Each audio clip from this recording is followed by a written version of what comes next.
I was thrilled to be back in Colorado. I arrived in Canyon City late in the afternoon and had just enough time to do a quick ride on Skyline Drive. I then rode towards Temple Canyon Park. I had the entire place to myself, set up camp, and then turned in for the night.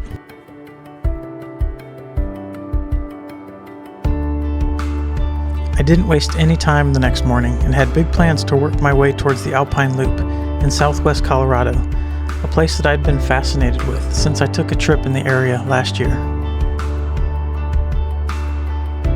I was really excited about the rugged 4x4 type mountain roads that were ahead, and I knew it was going to be more challenging than anything I'd ridden before. I got on Highway 50, and it wasn't long before I passed an unmarked side road that caught my eye. I didn't know anything about it, but decided to turn around and check it out. From what I saw passing by, it was a steep and narrow road that disappeared up into a box canyon. Just the type of road that begs to be explored. And I thought it would be a good chance to start warming up for the rough roads that were waiting for me at the Alpine Loop. As I pulled off the road, I started feeling a little apprehensive and decided I'd use my drone to get a better idea of what was ahead.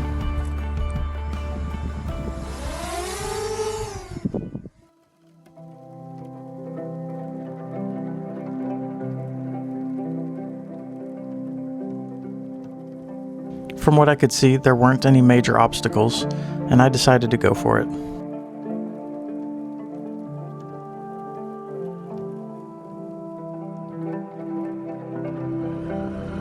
Almost immediately, the road was rougher and looser than I expected, and I was fighting to keep control of the bike. And then after about 5 minutes of riding up the hill, it happened.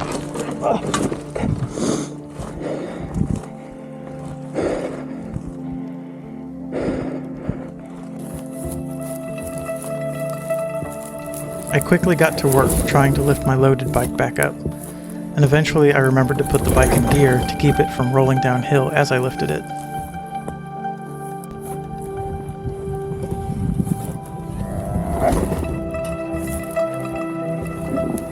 With the bike leaning down into a ditch and weighing over 600 pounds with all my gear, I was struggling, but I eventually got it lifted back up.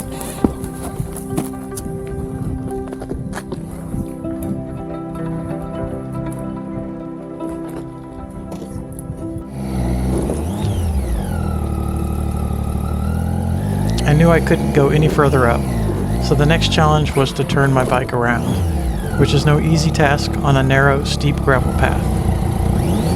After doing what was probably a 10-point turn, I finally started my slippery ride back down.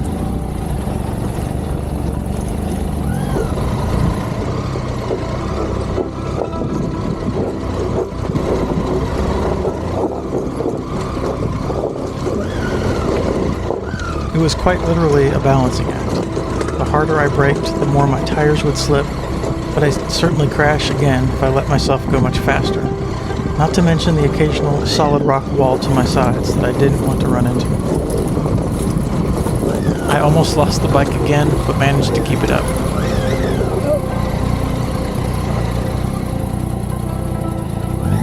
I was just barely able to keep my balance as I fought to get out of the loose gravel.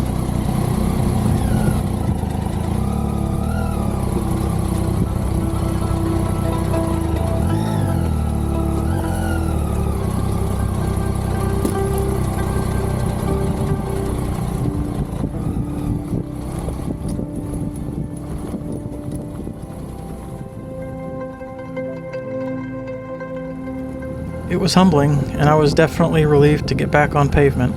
I rode away feeling a little like a dog with its tail between its legs, and wondered if my plans for the Alpine Loop were a mistake.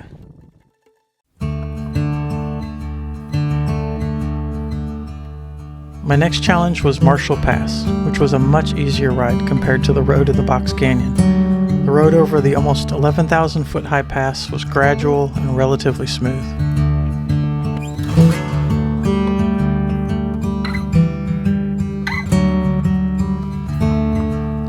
Back on Highway 50 once again, I started seeing smoke from nearby wildfires. It was an eerie sort of thing to see, especially because it was coming from the direction I was heading. I had been keeping a close eye on the progression of the fires in the area, and I knew I had to be ready to change plans if needed.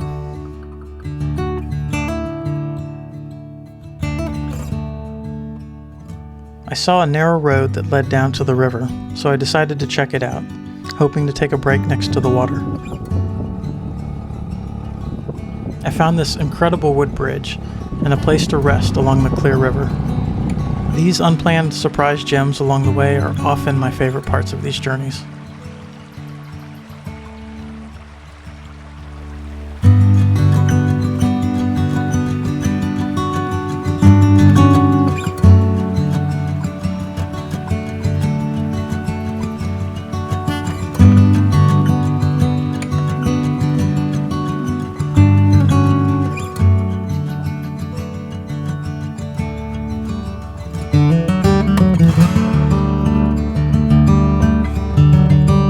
The day was getting away from me, so I continued south into Lake City, and then off the pavement again to start my journey up into the Alpine Loop.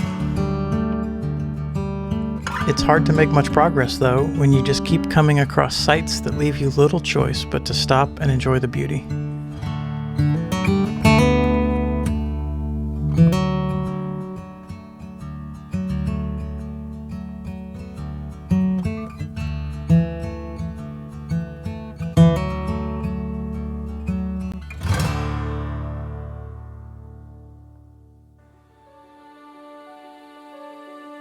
But eventually I started up towards Cinnamon Pass, my first leg of the Alpine Loop, and where I planned to find somewhere to camp along the way.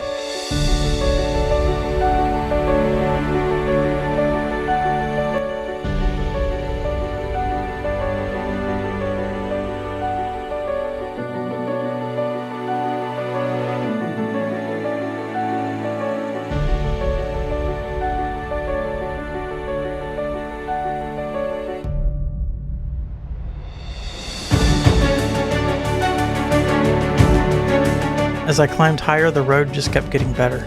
A mixture of beautiful wild scenery, new sights around each turn, and adrenaline.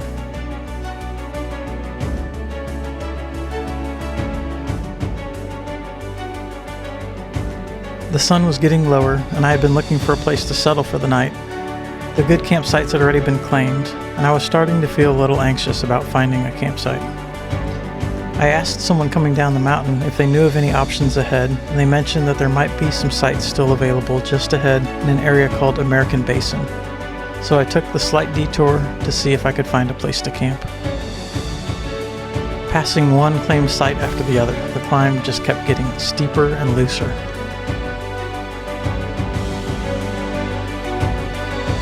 I hated the idea of turning around, so I just pressed on.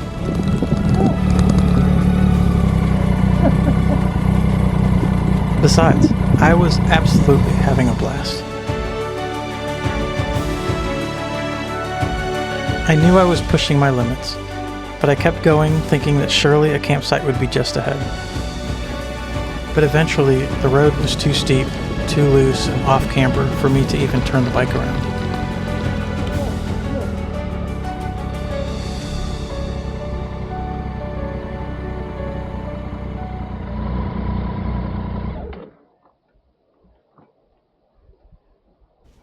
I was stuck.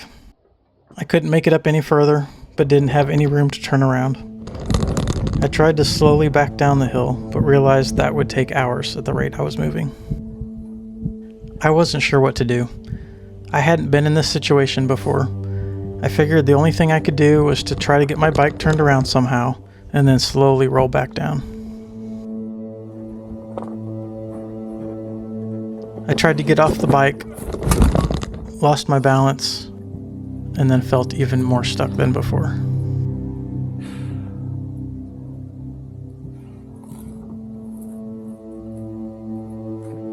I had been riding all day and was exhausted. I got a little bit of weight off the bike and eventually got it back up, but still wasn't sure what to do next. I still hoped to get the bike turned around, but had to get the bike as light as possible, so I started unloading. I was feeling completely discouraged at this point. I think I just decided I didn't want to keep recording what felt like a foolish situation.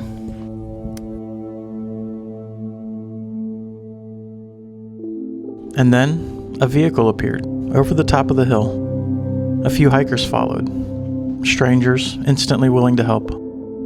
Together we turned my bike around. Jason, the driver of the car, loaded up my gear, and I slid my way back down the hill on my bike.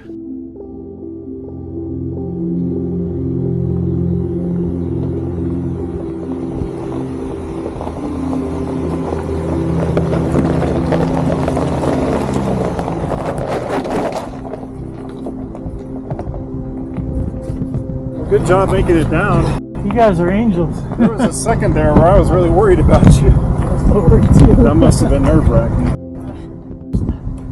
Man, thank you so much. Of course. Glad to help.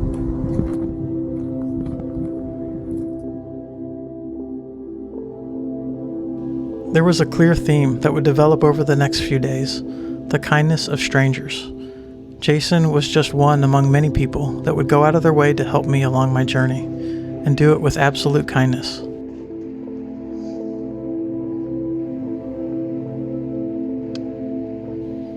Feeling completely exhausted, I got my bike loaded up and headed down to look for a place to camp.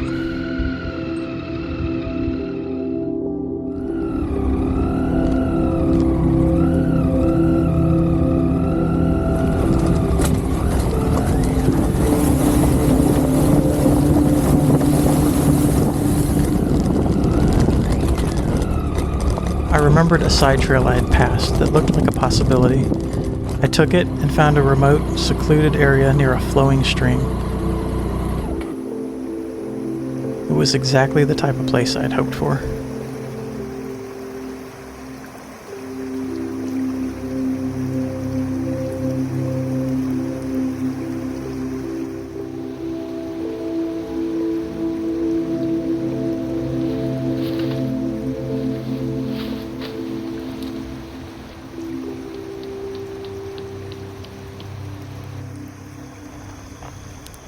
I didn't know it yet, but the next day would be an even more challenging one. The adventure was just getting started.